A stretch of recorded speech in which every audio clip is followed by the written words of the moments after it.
learned a lot because then YouTube taught me how to use Pix4D, and sometimes I wouldn't understand the errors or the holes in my project. So it was kind of good to have a strong base to work from. I think now I can go and start doing work after these 2 days of full information.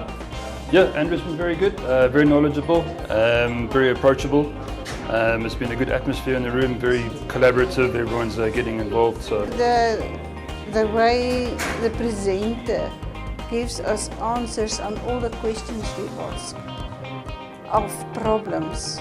We had a lot of questions for him, and he made time for us to answer everything point by point. The GCP points, the target, the way he explained the pixels in which you must pick the right one.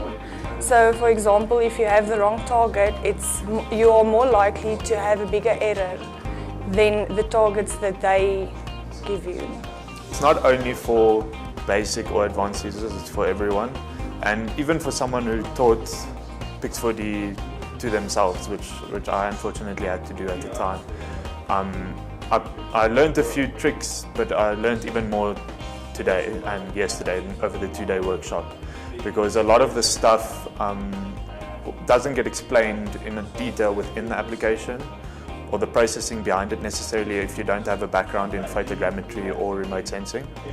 So over the workshop we could actually go step by step and see what impact certain options, certain features of the application have on your overall project and on your overall outcome of the project.